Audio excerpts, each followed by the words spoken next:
მე ვფიქრობ, რომ ტრამპს უნდა დაეჩვენებინა, რომ ის ამცირებს ზელენსკის. როგორც ჩანს, ესე უნდა დაამტკიცოს, რომ ამერიკას კვლავ გახდის დიად.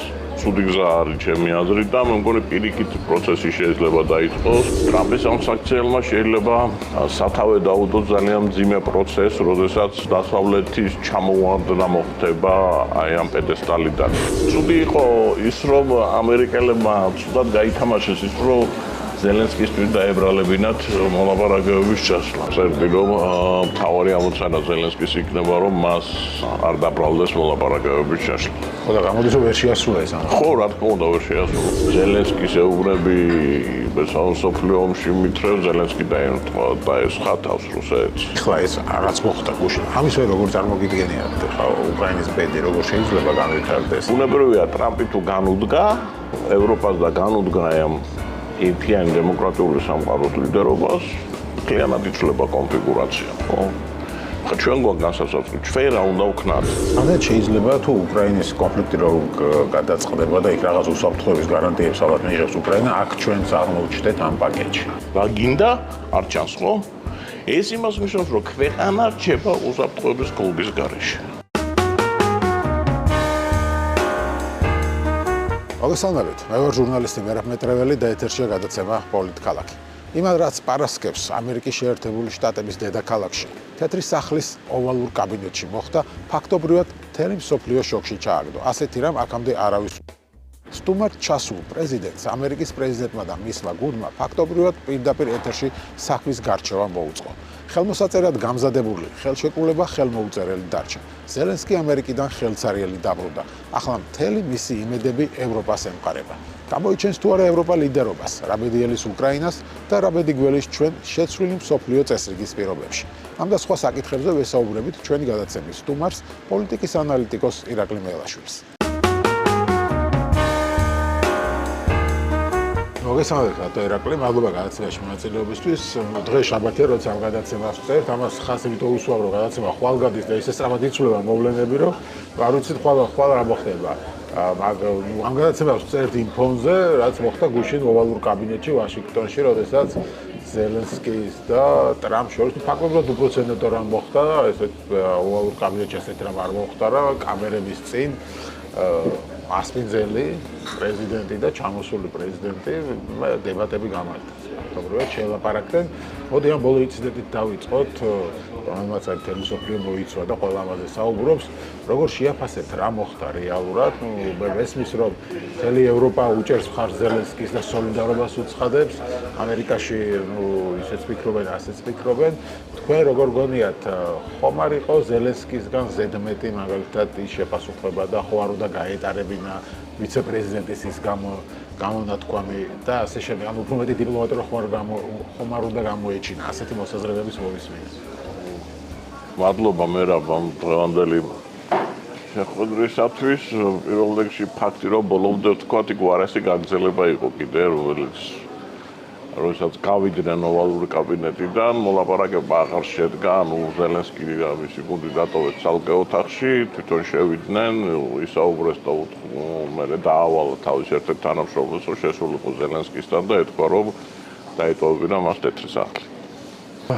არ ვფიქრობ, რომ ეს კონფლიქტი და ვენსის ქცევა შემთხვევითი იყო. ვენსის წარმერთან შეხვედრაზეც, ინგლისის პრემიერ-მინისტრთან შეხვედრაზეც მართლობთ იგივე თუმცა სტრანამ მოითმია, ასე თქვა. ხო და ამიტომ არ ვფიქრობ, რომ ეს შემთხვევითი იყო, იმიტომ რომ ტრამპს თუ არ უნდა და რომ ვენსი ასე მოქცეულიყო, ესე არ მოიქცეოდა ასე ელემენტარულად. მე ვფიქრობ, რომ ტრამპს უნდა დაეჩვენებინა, რომ ის ამცირებს ზელენსკის. ძველი ანგარიშები აქვს ზელენსკისთან, იმიტომ რომ ის ზელენსკისგან ითხოვდა თავის დროზე, როდესაც წინა საპრეზიდენტო კამპანია იყო ბაიდენის შვილზე კომპონენტებს, რაც ზელენსკიმ არ გააკეთა.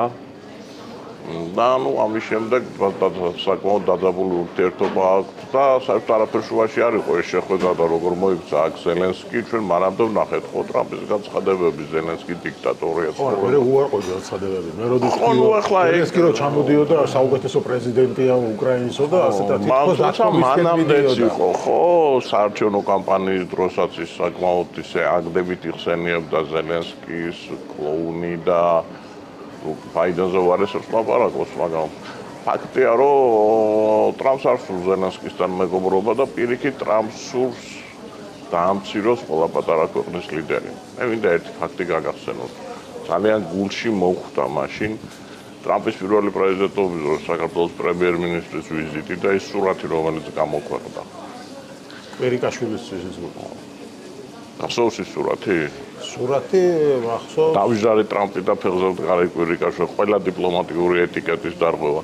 რამდენიმე ლიდერთან გააკეთა ეს პატარა ქვეყნის ლიდერთან ეს ტრამპმა და ერთ-ერთი საქართველო იყო. მაშინ საერთოდ მე როგორც მახსოვს ვიცე-პრეზიდენტს ხდებოდა. ეს სურათი გამოქვეყნდა. კაბინეტში შემოვიდა ვიცე-პრეზიდენტის ტრამპი მე. ხო, დამამცირებელი ფორმატი იყო, სხვათა შორის ბევრმა აღნიშნა მაშინ ევროპაშიც იმაშიც, რომ რაღაცა ეს ამ ადამიანის ეგოს გამოხატულობა არის ასეთი, მაგრამ ეს არის ახლა რაც არის. მე არ ვფიქრობ, რომ ზელენსკის რომ მოეთმინა ის რამეს მოიგებდა. იგივე იქნებოდა, იგივე დამცირება იქნებოდა და მაინც რაღაცა მიზეზს გამოძებნიდა. ანუ ტრამპს თუ სურდა რომ ხელი მოეწერათ ამ შეთანხმებაზე, ზელენსკი დარჩა იმ საღამოს ვაშინგტონში და გამოწერა კიდე იყო შეაძლებელი. მაგრამ აი ტრამპს სურდა ესეთი დამცირება, როგორც ჩანს ესე უნდა დაამტკიცოს, რომ ამერიკას კვლავ გახდის დიაც. ცუდი გზა არის ჩემი აზრით და მე მგონი პირიქით პროცესი შეიძლება დაიწყოს 50 მეორე მსოფლიო ომის შემდეგ ხო 70 წელი 80 წელია გასული. იყო არსებობდა დასავლური სამყარო ამერიკის ლიდერობით, რომელიც გარკვეულ იდეალებზე იყო დაფუძნებული. ყოველ შემთხვევაში დეკლარირებული ჰქონდა, რა თქმა უნდა, ბევრი რაღაცა ხდებოდა ისე, რაც ამ იდეალების გარეთ იყო, მაგრამ მათ ჰქონდათ გარკვეული მორალური უპირატესობა, იმიტომ რომ ისინი სამართლიანობას და დემოკრატიას გადაგებდნენ. ტრამპის ამ საქციელმა შეიძლება სათავე დაუდოს ძალიან მძიმე პროცესს, როდესაც დასავლეთის ჩამოვარდნა მოხდება აი ამ პედესტალიდან. ანუ თუ კი დასავლეთი არ დგება იმის მხარეზე, ვინც ამერიკა პირველ რიგში, რომელიც დასავლური სამყაროს უპირობო ლიდერი იყო, ხო? არ დგება დაჩაგრულის მხარეს, იჭერს აგრესორის მხარეს. მაშინ მე მხარე არ მინდა ვიყო, მაგზალებთ რომ უკრაინის მხარე ვიყო, მე მინდა ვიყო მშვიდობის ყოფილი ასე თქვა, ანუ შუამავალი უნდა იყოს. ბევრი რამე შეიძლება თქვას ტრამპმა, მაგრამ ფაქტია არსებობს აგრესორი და არსებობს აგრესიის მსხვერპლი. და შენ რო გააქვს სოფლიო წესრიგის, ასე ვთქვათ, მთავარ აქტორობაზე პრეტენზია, შენ ამ შემთხვევაში როდესაც აცხადებს, რომ მხარე არ მინდა ვიყო და შენ მხარე ხარ მაშინ. ოღონდ შენ თუ არ გმობ აგრესორს, შენ აგრესორის მხარდამჭერი მხარე ხარ. აი დაახლოებით ისეთი ნეიტრალიტეტია ეს გაეროში, რომ აფხაზეთის საკითხზე იყო თუ არა, უნდა დაბრუნდეს თუ არა ტოლვილები, ნეიტრალურად რო აძლევო. რას ნიშნავს ახლა ნეიტრალურად? არ უნდა დაბრუნდეს, არ უნდა დაბრუნდეს, ხო, მაგრამ ის თავსი რო იკავებენ, ხო? აი შეიძლება ბურკინა-ფასომ შეიკავოს, საქართველომ შეიკავოს. შენ რო ხარ ამერიკის შეერთებული შტატები, რომელსაც გააქვს ლიდერობის პრეტენზია, ასეთ ვითარებაში მე მხარე არა ვარ. მხარე არა ხარ საომარი მოქმედების მაგას ამბობს ტრამპი, ხდი? ძალიან დიდი ბავშვი მშვიდობაზე როგორ ლაპარაკობენ ამერიკის პრეზიდენტებმა, ამერიკის ისტორიას გადახედონ, როგორ ლაპარაკობენ ამერიკის პრეზიდენტები მშვიდობაზე. და ბევრგან არ იქნებოდა მშვიდობა, ზუსტად ისე რომ მოქცეულობდნენ, როგორც ტრამპი მოიქცა. მათ რომ მხარე არ დაეჭირათ სუსტისთვის და იმისთვის, ვის იჩაგრებოდა და არ დაეცვათ ის პოლიტიკურად, მაშინ მშვიდობა არ დადგებოდა. მხარე არა ვარ აქ ლაპარაკია იმაზე, რომ შენ მაშინ არ არჩევ ერთმანეთს, ვინ არის აგრესორი და ვინ არის მსხვერპლი.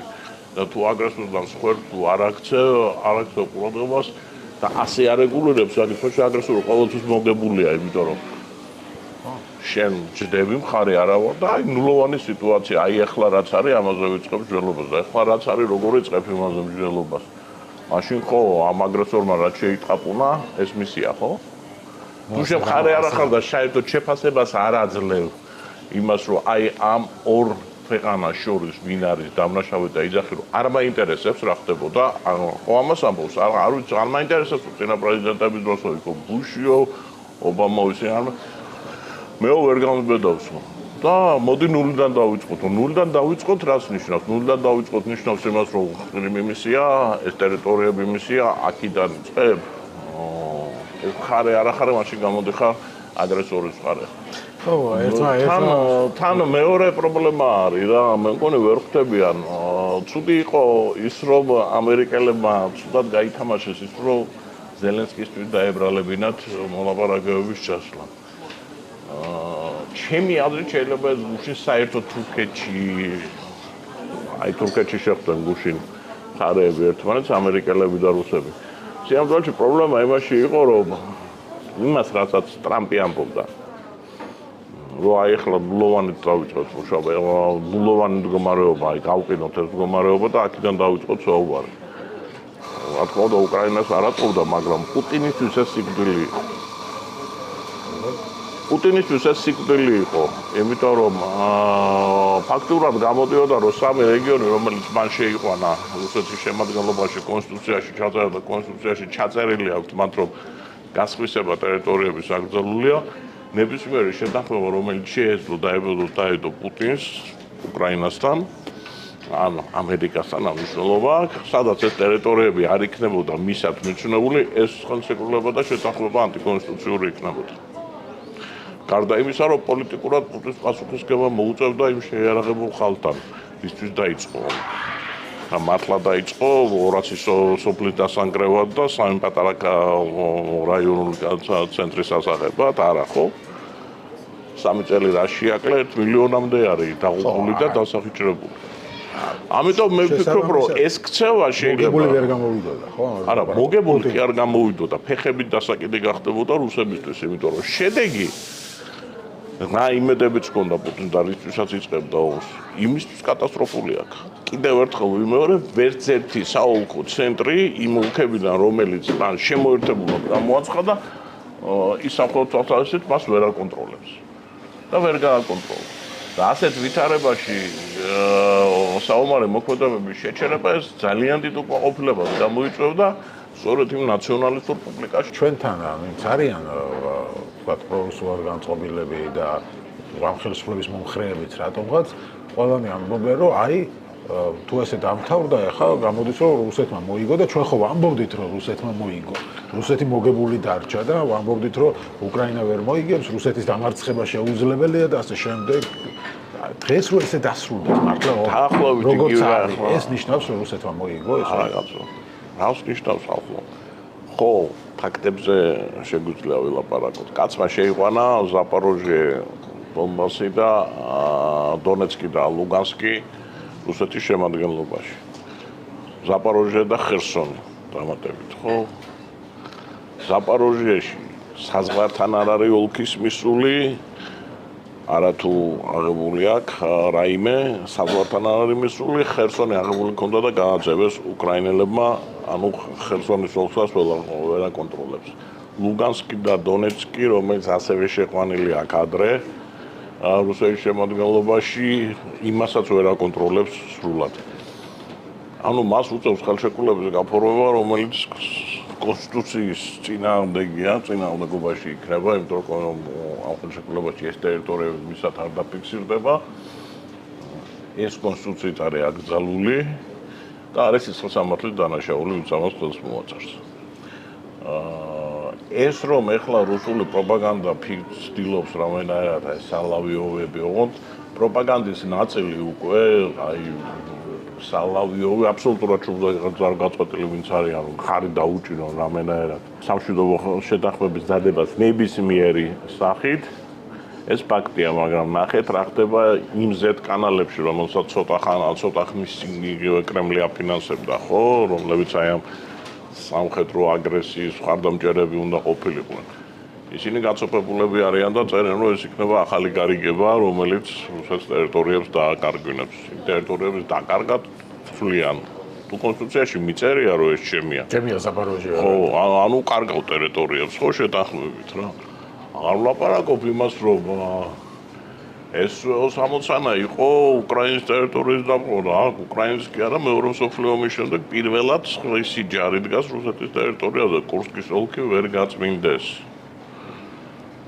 ამ მდგომარეობაში არის ეს ყველაფერი, წარმოიდგინეთ, რომ კურსკის ოლქი რომელიც ძალიან პატარაა და სულ დაახლოებით 10,000-იანი კონტინგენტი არის უკრაინის შესული, როტაციას გადის. ისიც კი ვერ გაწმინდეს რუსებმა, რა მოგებაზეა ლაპარაკი, ხო? ახლა პუტინს გამოცხადებული ქონდა, რომ მიზანი ქონდა 3, ერთი ნატოში არ შესულა, მეორე იყო დემილიტარიზაცია უკრაინის და დემილიტარიზაცია კი არა, უფრო მეტი ჯარი ყავს უკრაინის უფრო მეტი შეერაღება და მესამე დენაციფიკაცია, რაც გულისხმობდა ზელენსკის ამხობა. ზელენსკი ისე იქ ერთადერთი ნატოს თემა, ახლა ნატოს თემა თავიდანვე საიჭო იყო, ხო? ახლა არავინ არ ამბობდა, რომ დღეს დახმარება უკრაინა. ხო, მაგრამ ნატოზე უარესი შეიძლება მიიღოს, ხო? თუკი რუსეთს თუკი რუსული გადასახედიდან მე არ ვფიქრობ, რომ საფრანგეთის ჯარის ყოფნა, თქვა ნატოში შესვლა რუსეთში რაიმე საფრთხე იქნებოდა, ჩემი აზრით ეს მოგონილი თემები იყო ყოველთვის იმისათვის, რომ რაღაცა თავისი ისევე როგორც აი მრავალპოლარულობის თემა, ხო, რომ არ მინდა ერთპოლარული და ერთი სიამოვნებაში მრავალპოლარულობის ქვეშ რუსეთი რას გულისხმობდა, ხო, ძველებური მე-19-მე-20 საუკუნის პირველი ნახევრის გავლენის სფეროების გაყოფას, ანუ ისე უნებოდა, რომ მე ეს ჩემი ბოდიში და კუსოკია და ეს და ამიტომ ეს იყო მრავალპოლარულობა და არა ის, რომ რაღაცა მორალურად მიუღებელი იყო ის, რომ ვიღაცა პირველია და ვიღაცა მეორე. ეს ეგეთი თემა იყო, ხო, რომ მე არ მინახავს ახლა ევროპაში საფრანგეთს ომი დაეწყოს, ანუ ანუ ნატოს რომელიმე ქვეყანას კაი თავგავანებოთ. ამას ფაქტი ერთია, რომ ეს თემა, რასაც იძახდა პუტინი, რომ მე არ მინდა უცხო ქვეყნის ჯარი იდგეს, ტრამპის მოლაპარაკება ევროკავშირთან ისე მიდიოდა, რომ ტრამპმა უარი ვერ უთხრა ევროპელებს იმაზე, რომ მათი ჯარები დადგებოდა, მაგრამ სასწაული მოხდა, ხო? ინგლისს უთხრა უარი იმაზე, რომ ინგლისმა უთხრა ჩვენ ჯარი თუ დადგება ნატოს წესდების შესაბამისად დაგვარტყეს დახმარებას, ამაზეც კი არ გასცა პასუხი. ასეთი რამე არ მოხდა რა ნატოს ისტორიაში. და რუსეთის როგორი ყოლაცო გამარჯვება, თუ კი ეს ხელშეკრულება გახურდებოდა ევროპის ქვეყნების ამ ნატოს ქვეყნების ჯარები დადგებოდნენ და ისინი მისცემდნენ გარანტიას უკრაინას, ხო, მათი ქვეყნების ჯარები დადგებოდნენ. ხო, რასაც რუსეთი ყველანაირი მარცხი იქნებოდა, ყველანაირი მარცხი იქნებოდა. მოლაპარაკებთ თქვენებთ, რომ მოლაპარაკებთ ჩაშლა უნდა რუსეთს და გამოიყვანეს ისე ამერიკელებთან ერთად, რომ ვითომ ზელენსკიმ ჩაშალა. კი, ყავშო გუშინ. მე თუმეტეს მაშინ ზელენსკის ის ვენსის ის გამოსულა. გუშინ წერდი, რომ მთავარი ამოცანა ზელენსკის იქნება, რომ მას არ დაბრალდეს მოლაპარაკებების ჩაშლა. ხო და გამოდის რომ ვერ შეასრულა ეს ამბავი. ხო, რა თქმა უნდა ვერ შეასრულა, მაგრამ მეორე მხრივ მე ვფიქრობ, რომ თუკი ამერიკას სურდა რომ მოლაპარაკება არ შემდგარიყო, მოლაპარაკება არ შედგებოდა. ანუ ხელს იმ დოკუმენტს არ მოაწერდა, ამიზეს იმზე ბოლოში იტყოდა, რომ აი რაღაცა ეს ფრაზა არ უნდა იყოს ეს ფრაზა. ზალით შეუძლებელია. ზელენსკის არ დაბრალდებოდა. არ ვიცი, მაინც მოახერხებდნენ, ძალიან რთულია დღეს ამის შეფასება. რა თქმა უნდა შეიძლებოდა რომ სხვანაირადაც მოქცეულიყო, თქვა თვითონაც Fox News-თან ინტერვიუში ამაზე, მაგრამ მე ვფიქრობ, რომ მოხდა ის, რაც მოხდა და მთავარი მიზეზი ეს იყო, რომ ჩემი აზრით, რომ რუს დღეს არანაირად არ ჩნდებოდა სამშვიდობო მოლაპარაკებების გამართვა და რუს არანაირად არ აწყობდა ის, რომ დაფიქსირებულიყო ის საკითხები, რაზეც შეთანხმებას მიაღწიეს მაკრონთან ვიზიტის დროს ამერიკამ და ევროპამ, რაც ნიშნავდა იმას, რომ თუკი სამშვიდობო თუკი ხელშეკრულება იდებოდა, უკრაინაში განლაგდებოდა სამშვიდობო ძალები ევროპელების. კი ბატონო, მაგრამ რაც მარცხი იყო რუსეთის ნახეთ ბოლოს. რა შეეუბნებოდა ზელენსკის, რომ შენ არა გაქვსო კარტები, ანუ ჩვენ ენაზე ვთქვათ კოზირები არა გაქვსო, ომში ხარო, შენ ცუდ გუბერნატორში ხარ, ჩემს გარეშე არაფერს არ წარმოადგენენ, ანუ რატომ მიწევ წინააღმდეგობას მე მინდა მშვიდობა და ასე რასაც მე გეტყვი, დაახლოებით ამას ეუბნებოდა ისმა მისი ხედვა არის ცხოვრებისეული ესეთი და ცდილობდა ამის გაკეთებას. ზუსტად იმის გაკეთებას, რომ ეჩვენებინა ამერიკელებისათვის, რომ აი მე ვარ სოფლიოს მმართველი და რასაც ვეთქვი იმასა და გაბრაზდა იმაზე, რომ ეცად დაინახა, რომ ზელენსკი არ დაემორჩილა. და ზელენსკიმ აქეთ პრეტენზიები წამოაყენა იმაზე, რომ 300 მილიონი არ არის, 300 მილიარდი არ არის, გამოქვეყნდა ხო ეს ციფრები უკრაინელებს თავი გავანებოთ, გერმანელებმა გამოაქვეყნეს. 267 მილიონიანი დახმარებიდან 130 მილიარდი დახმარებიდან 130 არის ევროპის და 137 არის ამერიკის. ანუ რაღაცა 9-ჯერ მეტი დავეხმარეთ და 5-ჯერ მეტი და 20-ჯერ ანუ კაცე უბნებიან ხო ციფრები და თავისუფალ სამინისტროებმა დაუდეს ხო რიცხვები რამდენი არის დახმარება. მაინც 350 მილიარდი ძახის რა.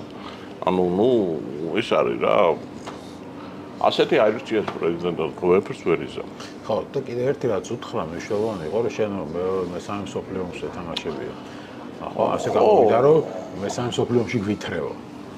რა, ომი არ მინდა თემატიკა. ჩვენთანაც იგივე არ ხდება. ზელენსკის ეუბნები მესამე მსოფლიო ომში მითრევს, ზელენსკი დაესხა თავს რუსეთს. კარგი თუ იმ ვერსიას იძელებ, რომ ზელენსკი წააქეზეს და ამის რუსები ხო ამას იძახდა, რომ ზელენსკი არის ამერიკელების სათამაშო და ხო მაგრამ მაშინ ამ მსოფლიო ომის, მესამე მსოფლიო ომის მაპროვოცირებელი ვისი სათამაშოც იყო ზელენსკი ის ყოფილა ანუ თავად ამერიკელები არიან. ნუ წინახება ადმინისტრაცია ბაიდენის. ადმინისტრაციებზე ასე მარტივად არ არის, ადმინისტრაციებზე სახელმწიფო არის იმაზე პასუხისმგებელი, ხო? ამიტომ მისი ნათქვამი საკმაოდ წინააღმდეგობია, საკმაოდ არალოგიკურია, მაგრამ ნუ ეხლა იცი რა, აი ამ ტრამპის რჩევას ეს არის ესეთი რა. მე ვფიქრობ მართლა იცვლება მსოფლიო, ეხლა არის შანსი რომ ევროპა ჩამოყალიბდეს.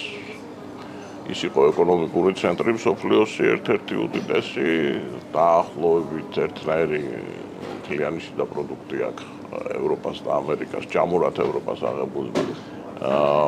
სულ მოსახლეზე ევროპას რაღაცა მაჩვენებელი. ეხლა ევროპას აქვს ამოცანა, რომ აქამდე იყო ესე, რომ ამერიკას ჰქონდა აღებული ევროპის უსაფრთხოების ამბავი საკუთარ თავზე.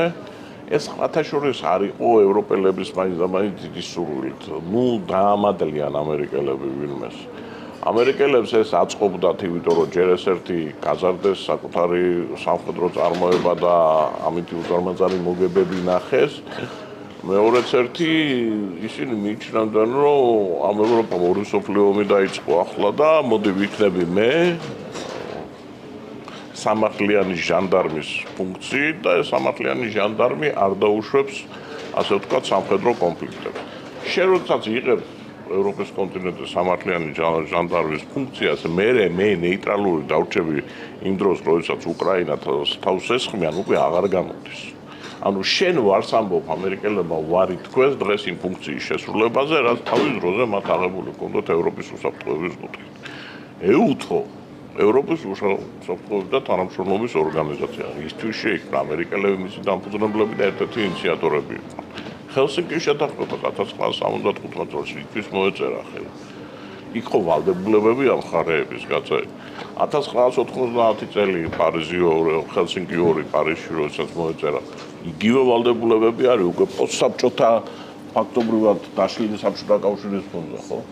ამერიკელებმა ვარი თქვეს ფაქტობრივად ეს დღეს რასაც აკეთებს ტრამპი ეს არის რომ ამერიკელების მიერ ვარი თქვა იმ ფუნქციაზე რომელსაც აწლეულობის განმავლობაში ეკისრებოდათ მეორე მსოფლიო ეს მათთვისაც ეს ევროპელებისთვის გასათვალისწინებელია, ჩვენთვისაც გასათვალისწინებელია, რა თქმა უნდა და ჩვენ უნდა გადავხედოთ ჩვენ შეხედულებებს ჩვენი რეგიონულ, ჩვენი უსაფრთხოების საკითხებზე, მათ შორის რეგიონული უსაფრთხოების საკითხებზე. სხვა თემა არის, ქსელი თემა არის და ამაზე საფიქრალია სერიოზულად, მაგრამ ჩვენ ფიქრი უნდა დავიწყოთ. ნატოს სახელი აღარაფერი აღარ მოხდება, ეს არის ფაქტი. მაგრამ ვიდრე ამ ჩვენ საკითხზე გადავალთ, აუცილებლად ვისაუბროთ, მაგრამ რამდენი ეს უკრაინის საკითხი. ახლა ეს რაღაც მოხდა გუშინ. ამის ვერ როგორ წარმოგიდგენიათ, ხა უკრაინის ბედი როგორ შეიძლება განვითარდეს, რა შეიძლება მოხდეს. ან მარტო ევროპის იმედზე უნდა დარჩეს და დამთავრდა ამერიკასთან. ან ეს შეთანხმება ხაერში გამოეკიდა, ძალიან რთული სიტუაცია შეიქმნა უკრაინისთვის. პირველი დღიდან მისი პრეზიდენტობისა თუ რამეს წერდა ვიძახი ტრამპთან რაიმეს წინასწარ დაგეგმა შეუძლებელია. ტრამპს არ უნდა გუშინ ხელმოწერა ხარჯებულების შეთანხმების ხელმოწერა, იმიტომ რომ ნებისმიერ შემთხვევაში შემდეგ ჩაშლა ეტარებოდა რუსეთს. ანუ ვერანაირ შეთანხმებას ტრამპი რუსეთთან ვერ მიაღწევდა. ან უნდა მიაღწიო რუსეთის პირობებით. ხო, რუსეთის პირობებით შეთანხმებას ვერ მიაღწევდა, იმიტომ რომ უკრაინა არ დათანხმდება ტერიტორიების გადაცემას, ეს არ არის 38 წელი და ჩეხეთის მთავრობა, რომელსაც სხვათა შორის მაშინაც ჩეხეთს ჯარი ყავდა დაახლოებით იგივე ტანკები უფრო მეტი ყავდა ვიდრე გერმანიას. მაგრამ დათმობენ ეს მთავრობა მაშინ და დაემორჩილა მიუხედავად იმისა, რომ საფრანგეთს გარანტიები ჰქონდა მიცემული ჩეხებისთვის, ჩეხოსლოვაკიისათვის და ვალდებული იყო ის და მას დახმარებოდა. ასე დააწყვეტენ ეს და დაითანხმეს მაშინ ეს ჩემბერლენი გენიოსი რო ჩავიდა და ხალხს რო იფხდნენ და რო მშვიდობა მოიტანეოდა, მე იმ მშვიდობას მოყვა 100 მილიონი მეორე მსოფლიო ომი. ხო, ნუ ასეთი კრეტინი პოლიტიკოსებიც არიან. მათ შორის ანგლო-საქსებში როლები ძალიან ჭკვიანები ჰქონდათ. უკრაინა ასეთი იდიოტებიც ხო იმ მომენტში ჩერჩილი მიაჩნდა თუ აღდგომადელი ოცნების ტერმინოლოგია რო ვიხმარო ომის პარტიის წევრად რომ აი ჩერჩილი და ზუსტად იგივე ეუბნებოდა სხვადასხვა ჩერჩილი ჩემბერლენი და ეს მინისტრები მისი მთავრობით ჩერჩილზე იმას რომ შენ ომი გინდაო და ეს ეუბნებოდა რომ ომი კი არ მინდაო მე მინდა რომ ომი არ მოხდეს უცხოანაირად უნდა მოიქცე ამისთვის მეშინია რომ ჩვენც იგივე არ დაგვემართოს ძალიან მეშინია იმიტომ რომ აბსოლუტურად დაუცველი საქართველო ეს რუსეთისათვის ძალიან კარგი ლუკმა არის პუტინისათვის რატომ ის თუ იქ დამარცხდა რაღაც კომპენსაცია შეიძლება დაჭირდეს რო აჩვენოს რო წინ ნაბიჯები გადადგა იმპერიის აღდგენისთვის და დასავლეთიდან ამიტომ დასავლეთიდან ჩამოსცილებული საქართველო ამისათვის ყველაზე კარგი ლუკმა არის ხო მაგრამ დღეს ზეიმობენ ხო ხა ირაკლი ყობახიძე გამოვიდა და საერთოდ ზელენსკის აქციელი Deep State-ს დააბრალა, რომ აი როგორც ვამბობდითო Deep State-ს არ უნდა მშვიდობაო, აგერ კიდე გამოჩნდაო. შალვა პაპუაშვილი გამოდის და 2 დღეა წერს იმის შესახებ, რომ ხო დადასტურდა, რომ ჩვენ მართლები ვიყავით, თორე ასე თავის დროზე რომ სანქციებს არ, ანუ ის 25 თებერვალს 2022 წლის რაც თქვა, ღარიბაშვილო ჩვენ სანქციებს ავერთებითო, ეს იყო სწორი და მართალიო და აი დღეს უკვე ყველა იმიდან ნაბიჯიდან ჩანს, რომ ჩვენ მაშინ ქვეყანა გადავარჩინეთ, იმიტომ რომ როგორც ხედავთ, ყველას თავისი ინტერესები აქვსო და ბოლოს უკრაინასაც გაწერენ და ჩვენს გაწერული აღმოჩნდებითო. ეგ არის ლოგიკა. მე თუნდაც აგეკითხებ გუშინ ჩემ მეგობრებს ვიწერე რა იქნებოდა რაღაცა ჯგუფი გვაქვს რომელიც რაღაცებს იმაშუა. ვცდილობთ რომ გავაანალიზოთ ხოლმე ესე ჩვენთვის ვერთობით და მესიჯებიც კი ჩამოვწერეთ რომ ეს იქნება მესიჯები და ერთ-ერთი არა იმიტომ რომ ჩვენ ვარ ძალიან ჯგუფები რომ ძალიან ნათელია ეს ყველაფერი ძალიან ხო მაგრამ ბევრი შეიძლება იფიქროს რომ აი მართლაც მართლები ყოფილიყო საწყის ეტაპზე აპროპაგანდას ექნება გარკვეული გავლენა იმიტომ რომ ის შეიცავს სიმართლის ელემენტებს, როგორ აფასებს, როგორ შეიძლება შეაფასოს შენ ტრამპისნაირი პოლიტიკოსების ხედვები და პოლიტიკური ნაბიჯები და ბუნებრივია ტრამპი თუ განუდგა ევროპას და განუდგა ამ ერთიანი დემოკრატიული სამყაროს ლიდერობას, მთლიანად იცვლება კონფიგურაცია, ხო? ხა ჩვენ გვაქვს განსაცდელი, ჩვენ რა უნდა ვქნათ? ჩვენ რა გვიხარია? ხო, ეს რა გვიხარია ამ ადამიანებთან, რაღაცა მორალზე და პრინციპებზე ლაპარაკი როა. რუსი რო უკრაინას დაესხმება თავზე შენ ვის მხარეს უნდა იყო ეს რო ვერ გაგირკვევია ამ ადამიანებს არაფერს აღარ რომ ნახე რომ ჩვენო რუსეთის ხარს თუ ჩვენის გვიხარია რომ ჩვენ მართლები აღმოჩნდით ანუ ჩვენი პოლიტიკა მართლები გავისუსეთო არა ჩვენ მართლები და ასე შემდეგ ჩვენ მართლები აღმოჩნდით იმაში რომ რუსეთის მხარეს რომ უკრაინა ზელენსკი ცუდია ხო ეს არის ზელენსკის ლანძღვაგინებაში არის ატო ლანძღვაგი მაინც ვერ გავიგება კაი ჯანდაბა ხა შეიძლება იმიტომ რომ ეს არის რა ქვია ნიშა შეიფარა ნაცები და ასე შემდეგ მაგრამ მე კიდე ცალკე თემა არის ხა ზელენსკის და მაგრამ აი ეს ნახე მიდგომა რომ გაიწე აგერ ყველას თავისი ინტერესი აქვს გაწევა უკრაინას და თქვენ კიდე გეგონათ რომ რაღაცა დასავლეთი ჩვენს გამო რაღაცა თავს მოიკლავდა და ეს არის ეფექტური არის ბავშვური მიდგომა და ამიტომ ჩვენი მიდგომა პრაგმატული მიდგომა არის სწორი ხო პრაგმატიზმზე ვისაუბროთ ვისაუბროთ ეფექტური არის ის პროპაგანდა, რომელიც სიმართლის ნაწილში იცავს და იმაზე არის აგებული და მე იქიდან მიყავხართ სტარგზა. რა თქმა უნდა, ყველას თავისი ინტერესები აქვს. რა თქმა უნდა, საქართველოს ხელისუფლებებმა უნდა საქართველოს ინტერესებით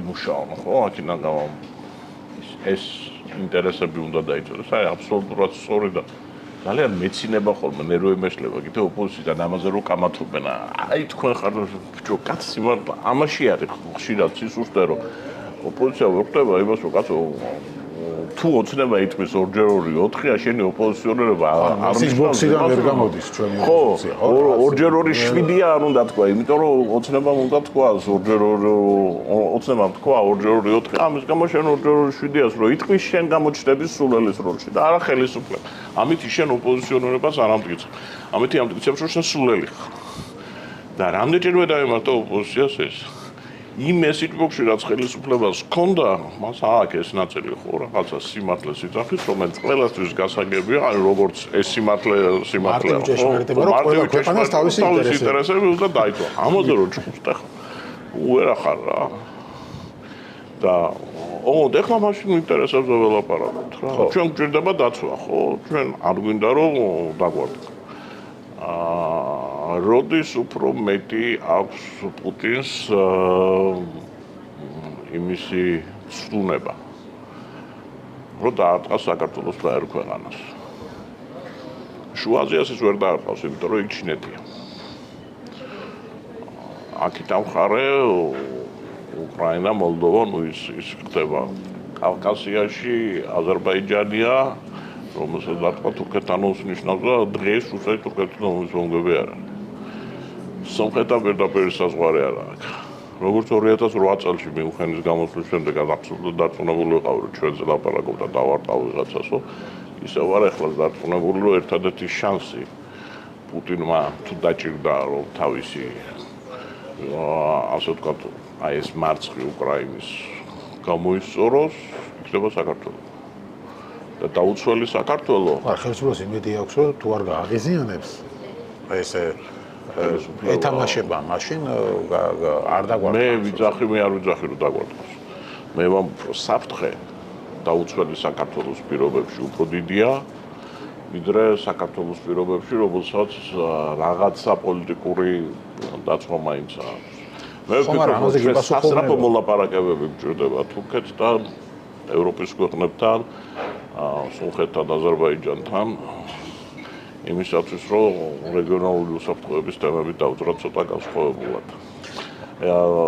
ერთი მნიშვნელოვანი ცვლილება უკაცრავად დავამთავროთ. ერთი მნიშვნელოვანი სომხეთ-აზერბაიჯან-ყარაბაღის კონფლიქტი ამოიწურა ხო ფაქტობრივად. ანუ დღეს ჩვენ შეგვიძლია პირველად 35 წლის განმავლობაში დავიწყოთ რეგიონალური უსაფრთხოების თემებზე ლაპარაკი, ისე რომ ამაში სამივე ქვეყანა იყოს მონაწილე. საქართველოს თავში ჭკუა რო კონდეს, ახლა უნდა იყოს ამის ინიციატორი. და აი ეს შეთავაზება უნდა გაკეთდეს გარეთაც ევროპა იქნება ეს რუსეთი, თურქეთი თუ ასე შემდეგ. იმიტომ რომ დღეს თურქეთის დაინტერესებული თურქეთიც არ არის დაინტერესებული დღეს აქ რუსეთის შემოსვლაში, სომხეთი აღარ არის დაინტერესებული, იმიტომ რომ უშუალოდ ფაქტიურად მიიღო გადაწყვეტილება რომ ევროინტეგრაცია დაიწყო აზერბაიჯანს. ყარაბაღი გადაჭრა და ეხლა რუსეთი მისთვის აგერ დამდგარი რუსეთიდან არის კიდე საფრთხე რაღაცა თეორიულად მაინც შებრუნდეს ყარაბაღში თურქეთზე არის მიმული ყველას გვაქვს ახლა საერთო ინტერესი ამ სამივეს, პლუს მეოთხე მოთამაშეს თურქეთს. და თურქეთთან ნატოს ევროკავშირსაც ინტერესი აქვს რაღაცეების. და რუსეთისთვისაც შეიძლება მისაღები აღმოჩნდეს რაღაცა პრობლემები. იქნებ დავიწყოთ ფიქრი. ანუ ნატომ ჩაილურის წყალი დალია. ყოველ შემთხვევისათვის ნატო ახლა ჩაილურის წყალს დალევა ყოველთვის ვარდა, ჩემზე არ ერთ დამოკიდებული. ანუ გადმოსახედდა როგორც. ამ გადმოსახედიდან ხო, უკრაინას ეუბნებია რომ ვერ გამორიცხულია თუკი უკრაინა თვითონ ზელენსკი მას თქვა, ხო, რომ თუ არ ვიღებ ნატოში ხა ჯვარ ხო არა, მაგ დაწერილი არა, რაღაცა ახალ ფორმატზე მოველაპარაკო. ეხლა ვინმე წარმოუდგენია სერიოზულად, რომ აი ამ ომის ფონზე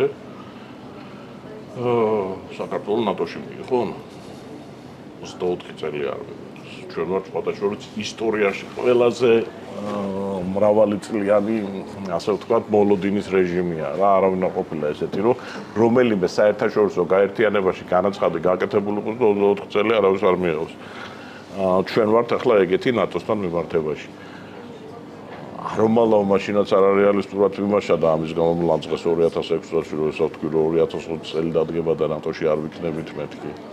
იმიტომ კი ანუ მე არ მინდოდა, იმიტომ რომ რეალობა იმისა იყო და მრავალი მერკელი ჩამოდიოდა გეუბნებოდა არა 4 ქვეყანა იცოდი რომ არა შენ მაინც იძახდი რომ იქ აი აგერ მიდგომა იგი იყო რომ აბა რა ვქნა სხვა უსაფრთხოების ყურება არ არსებობს და ხო არსებობს უნდა ვიფიქროთ რა ოღონდ ერთ რამას უნდა გავონებოთ და ვინც ამას ლაპარაკობს იმიტომ რომ ლაპარაკობს რომ ეს მოღალატე არის და რუსეთის აგენტია ეს ხო საშინელი ნარატივია მეორე მხრიდან რაღაც აი ამის იქით გადახვალ მოდი ასე ვთქვათ რა მიშამ რაც ნარატივები შექმნა აი ამას გახვალ გარეთ და ეგრევე რუსეთის აგენტია შეიცვალა ვითარება საკმაოდ სერიოზულად შეიცვალა მათ შორის უსაფრთხოების გამოწვევები ამ რეგიონში ყველა კრიზისს ახლავს ერთი რამ კრიზისებმა პერსპექტივას ქმნიან ამ კრიზისებმა შექმნეს ახალი პერსპექტივა კავკასიის რეგიონში და მე ვფიქრობ რომ ამ მთავრობას უჭყვა ძალიან სერიოზულად ლაპარაკის დაწყება შეიძლება დღეს საფრანგეთთანაც, გერმანიასთანაც, სამივე ევროკავშირი თუ გახდა ახალი ასე ვთქვათ ფორმატის. აი, მაგრამ ევროკავშირთან დაძაბული ურთიერთობა აქვს ამ ხელისუფლებას. ანუ ყველასთან დაძაბული ურთიერთობა აქვს და რუსეთთან დალაგებული აქვს. რაში გამოიხატება რუსეთიდან აქებენ მაინც. იქედან ლანძღავენ, იქედან აქებენ. მითხარით ერთი რამ დალაგება ურთიერთობის ნიშნავს მეგობრობას, დალაგება ურთიერთობის ნიშნავს იმ პრობლემების მოგვარებას, რაც მაქვს. ჩვენ ვართ უწი რუსეთი ცდილობდა ეს კონფლიქტების თემები გაეყინა და ახლა ჩვენ გავყინეთ ეს თემები. აი სააკაშვილის პერიოდის კრეტინობა რო ითქვა რომ აფხაზებს და ოსებს არ უნდა ველაპარაკოთ, იმიტომ და რუსებს უნდა ველაპარაკოთ. ჩავთვალეთ რომ ეს ხალხი თურმე იქ არ არსებობს და არ ცხოვრობს, ამას შვედივრად იყენებენ რუსები. რუსებს ჰქონდა ზუსტად ესეთი დამოკიდებულება, ქართველებს არ დაველაპარაკებთ. ჩვენ გვაქვს ახლა ესეთი, ხო? და აი აფხაზები ამაზე ბუნებრივი რეაქცია აქვს. არ გველაპარაკებთ, საერთოდ ადამიანებად არ ვცნობთ და საერთოდ მიგაჩნი ვარ თუ არ ვარსებობთ, ხო? ну რა ვიცი, ეს პოლიტიკა გვაქვს დაჩემებული სააკაშვილის დროიდან, კაი არაფერი არ მოუტანია ამ პოლიტიკას, მაგრამ ეხლა თუ რამე დარეგულირდა, რა ხდება? არანაირად შეიძლება თუ უკრაინის კონფლიქტი რო გადაწყდება და იქ რაღაც უსაფრთხოების გარანტიებს ალბათ მიიღებს უკრაინა, აქ ჩვენც აღმოჩნდეთ ამ პაკეტში. ეს შესაძლებელია. საკუთარი ხელით ჩვენ რაღაცა ისა გვაქვს. ჩვენ თუ არ ვითხოვთ უსაფრთხოების გარანტიებს, ვიღაცა ახლა ყურებაში მოკიდებს ხელს და შეგვათრევს თუ როგორ წარმოგვიდგენია ეს ამბავი, რომ ჩვენ ხმა არ უნდა ამოვიყოთ ჩვენს ინტერესებზე. ანუ საქართველოს უნდა იჭუბოს რუსებთან იმისათვის რომ ეს გივი რო არის რადიატორთან ობიჭიზის იმბიჭის ინტერესები დავიცვათო. არ გამოვა ეს. სტრატეგიულად რასაც ამიტომ ამბობ რომ აი უსაფრთხოების კუთხით ეს პოზიცია შეიცავს ძალიან დიდ საფრთხეებს. ჩვენ რომ ვამბობდეთ რომ ეს ფორმატი არა, იმიტომ რომ ნატო ამ მდგომარეობაში ამერიკა შეხედეთ როგორ იქცევა და ჩვენ გამოვდიოდეთ ჩვენი ინიციატივებით რომ რეგიონალური უსაფრთხოება იქ ევროპასთან იგივე რუსეთს როგორ დაველაპარაკოთ ამ ცდილობდეთ რომ თქვათ აი ეს სამი შეგვეკრა იმიტომ რომ სამს ახლა თუ კი შიგა კონფლიქტები არ არის სომხეთი აზერბაიჯანი საქართველოს შორის და აღართ აღარ არის საერთო უსაფრთხოების ინტერესი გაგვიჩნდა აქ ვიწყებდე ლაპარაკს, ეჩებთ კიდე გასაგები იქნებოდა. მაგრამ ეს პოზიცია რომ იმას რასაც თავაზობდნენ არ მაძლევდნენ თავაზობდნენ იმაზე ფაქტობრივად ვარ ვთქვი არც არ ვაკეთებ იქ დაგუწყობი ძახი ეგ არ მინდა და საერთოდ არაფერს არ იძახი რა გინდა არ ჩანს ხო ეს იმას ნიშნავს რომ ქვეყანა რჩება უსაფრთხოების გულგის გარეშე ამ რეგიონში ეს არის სასიკვდილოდ საფრთხის მონეტა. ანუ როცა ხდება ამბობს რომ აი ზეიმობს დღეს აი ჩვენ მართლები ვიყავით რაღაც ახედახეთ უკრაინას გაწირავენ და მე ხშირად ამას ვეკითხები ხოლმე რა გიხარიათ, იმიტომ ვეკითხები რომ კარგი და დღევანდელი დღით ხო არ ცხოვრობ მარტო, ხო? დღეს აღმოჩნდა რომ თხოვშად რომ წარმოვიდგინოთ რომ უკრაინა გაწირეს და რაღაცა ჩააბარეს რუსეთს ეს ხონიშნავს რომ ჩვენს გვაბარებენ რუსეთს. შალ ბაბაშვილ გამოვიდა და რაო, თქვენ ფიქრობთ რომ დასავლეთიო, ანუ ჩვენ მიგვატოვეს და ჩოვაბარებსო, ანუ ეხლა თქვენ თუნდაც ფიქრობთ რომ დასავლეთზე, ანუ იმას გიტრიალებს. არა, ანუ იმაზე არიან მორგებული რაღაცა ერთი დღით, ერთი წუთით რაღაცა სიტყვაში მოიგონ და იმაზე რომ ხვალ ჩვენ თუ რუსეთი თუ დასავლეთი გავიდა რეგიონიდან და დაგვტოვა ჩვენ და უკრაინა რუსეთის პირისპირ, უკრაინას თუ ჩაყლაპავს რუსეთი ან მის ნახევარსმანი ჩაყლაპავს, მე თქვენი თქმის არ იყოს, მე ხო ჩვენ ჩავყლაპავ. მე რას ვაკეთებ? ეს კითხვა ხომ უნდა დავსვათ, მე რა ხდება? ერთი დღით ხომ არ ვცხოვრობ სტრატეგიულად ყველაზე საშიში დღეს საქართველოსთვის არის მარტო დარჩენა რუსეთთან. იმიტომ რომ ჩვენს რეგიონ ანუ შუა აზიას კიდევ ერთხელ ჩინეთს აქ ხელი დადებული, ეხლა ჩინეთთან ომის დამწყები რუსეთი არ არის და შუა აზიაში უკვე იმდენი ჩინური ინვესტიცია ისეთი ჩინური ინტერესებია რომ შუა აზიაში ვერ შევა. მოსაზღვრო სახელმწიფო აზერბაიჯანის უკან თურქეთი დგას, უკრაინაში ომია, ბელორუსია მისია, რჩებით ჩვენ. ყველაზე ყველას ვიყავს ახავს პატრონი, ჩვენ გვტოვებს ეს ხელისუფლება აბსოლუტურად დაუცველად. თუ კი კიდევ ერთხელ ვიმეორებ, რაიმე ინიციატივით თვითონ ჩვენ არ გამოვიდა. აფხაზებსაც და ოსებსაც გიყავთ პატრონი რუსეთისა. ხო, ჩვენ იმ როლში რუსეთი თუ ჩვენ ნატოში არ ვიღებენ, ევროკავშირში არ შევდივართ, იმიტომ რომ რაღაცა deep state და global romის პარტიას ვეძახით და ვაფუჭებთ ურთიერთობას. ხო, აი, რო რჩებით მარტო, რას ვაკეთებ? მაშინ გამოდის რომ რუსეთის მოკავშირე უნდა გავხდეთ, ხო? ეგ არის ერთ-ერთი გადარჩენა.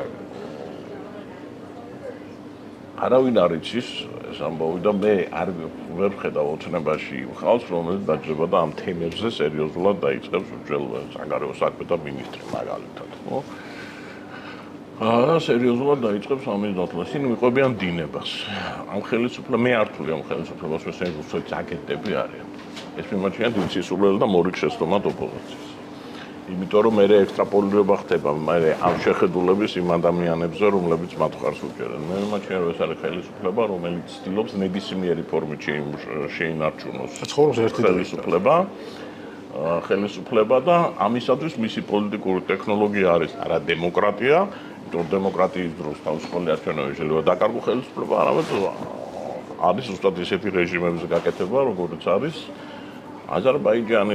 ჩვენ ვაკეთებთ საქართველოს ხელისუფლება ცდილობს გააკეთოს ისეთი ლაითი შუაზიური რეჟიმების მსგავსი, რომ ბევრად უფრო რბილი, ბევრად უფრო ევროპეიზირებული ავტოკრატია გააკეთოს.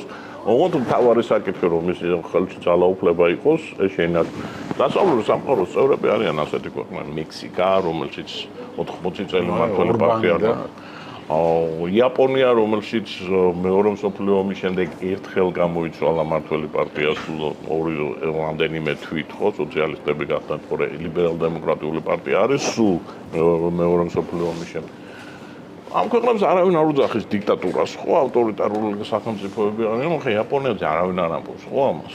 რაღაცა ასეთი მოდელი შექმნა უნდა თამაში.